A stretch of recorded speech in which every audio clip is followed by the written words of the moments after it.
আসসালামু আলাইকুম রহমতুল্লাহ। Hello guys, আপনি হয়তো জীবনে অনেকবার উজানি মাদ্রাসার কথা শুনেছেন, উজানি মাদ্রাসা আর মাহফিলের কথা শুনেছেন। তো আমরা কিন্তু উজানি মাদ্রাসার মাহফিলে চলে এসেছি।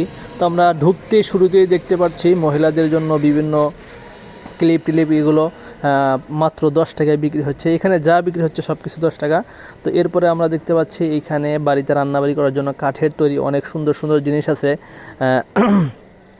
এখানে দেখতে পাচ্ছেন যে জিনিসগুলো, অনেকগুলো জিনিস কিন্তু এখানে আছে। এরপরে অনেক সুন্দর সুন্দর দোকানপাট দেখা যাচ্ছে। তো আসলে উজানি মাদ্রাসা যেটা আছে, এই মাদ্রাসাটা কিন্তু কারি ইব্রাহিম সাহেব রহমতুল্লাহি আলাই ওনার নিজের প্রতিষ্ঠিত, এবং উনি বাংলাদেশের মধ্যে শ্রেষ্ঠ একজন বড় বুজুর্গ এবং বড় একজন দিনের দায়ী এবং আপনার হলো সুলুকতের লাইনের ভিতরে অনেক অগ্রসর একজন ব্যক্তি ছিলেন। এবং তিনার হাতে শত শত মানুষ কিন্তু আপনার হলো বায়াত গ্রহণ করেছেন। এবং উজানি আপনি যদি আপনার চাঁদপুর অথবা কুমিল্লার এদিকে যদি কখনো আসেন, তাহলে পারে আপনি কারি তৈয়ব সাহেব রহমতুল্লাহি আলাইয়ের সম্পর্কে অনেক কথা শুনবেন এবং ওনার শত শত নয় বরং লক্ষ লক্ষ মুরিদান ছিল, তাদের সম্পর্কে শুনতে পারবেন। তো এই মাহফিলে কিন্তু আপনার সব ধরনের দোকানপাট আছে। দোকানপাট আপনারা হয়তো ভিডিওতে দেখতে পাচ্ছেন, এখানে অনেক ধরনের দোকানপাট। এবং এখানে মাদ্রাসার জন্য যদি কেউ দান করতে চায়, সেই দানের রাখার জায়গা আছে। এবং এখানে যদি কেউ বই প্রেমিক আসে, তাদের জন্য বই পড়ার এখানে ব্যবস্থা আছে। আপনি এখানে বই ক্রয় করতে পারবেন। এখানে পর্যাপ্ত পরিমাণ এবং সুন্দর সুন্দর আমি বই দেখেছি। এখানে আরবি কিতাব, আমি যেই দোকানের সামনে দাঁড়িয়েছিলাম, এটা মূলত হলো আরবি একটা স্টল, আরবি কিতাবের।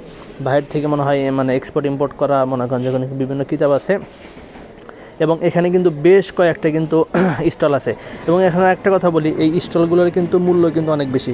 সবচেয়ে আমি বেশি অবাক হয়েছি যে এখানে টাইগার যে মুরগি, এই মুরগিগুলো বিক্রি হচ্ছে। এবং এই মুরগিগুলো ক্রয় করার মতো অসংখ্য লোক আছে যারা এই টাইগার মুরগিগুলো ক্রয় করছে এবং এগুলোকে বাড়িতে নিয়ে গিয়ে সে নিজের মতো করে তারা এগুলো পালবে এবং এগুলো বড় হইলে হয়তো খাবে অথবা বিক্রি করবে।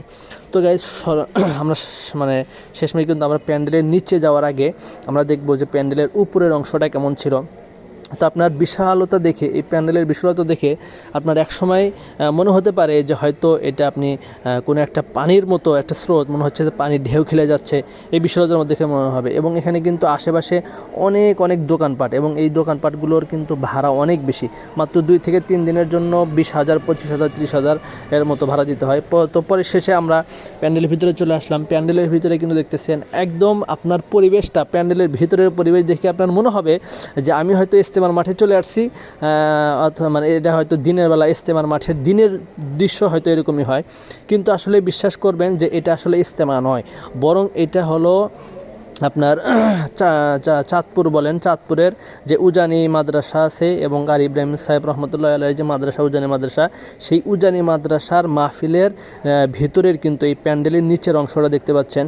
এবং এখানে যে যত মানুষ দেখতে পারতেছেন, এর চাইতে অনেক গুণে বেশি মানুষ কিন্তু তারা কিন্তু মাঠে ময়দানে আছে। এবং তারা দেখা যাচ্ছে যে তারা কি করতেছে, বিভিন্ন জায়গায় ঘুরতেছে, কেনাকাটা করতেছে। এগুলো কিন্তু আমরা কিন্তু দৃশ্য দেখতে পাচ্ছি। তো পরিশেষে স্টেজ দেখতে পারতেছেন, স্টেজটা কিন্তু খুবই ছোট করে ফেলছে। মনে হয় যে স্টেজটা আর একটু বড় করলে বা এখানে আরও মানুষ উঠতে পারলে ভালো হতো।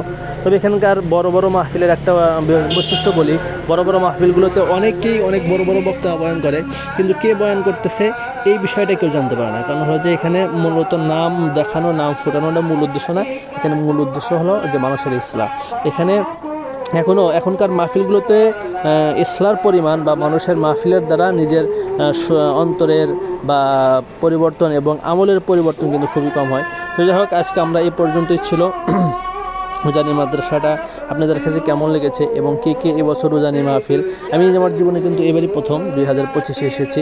তো আপনারা কে কে এবছর এসেছেন এবং কে কে উজানি মাহফিল সম্পর্কে জানেন এবং কে কে আসার ইচ্ছা আছে, আপনারা কমেন্ট করে জানাতে পারেন। কেমন লেগেছে জানাবেন। আসসালামু আলাইকুম রহমতুল্লাহ।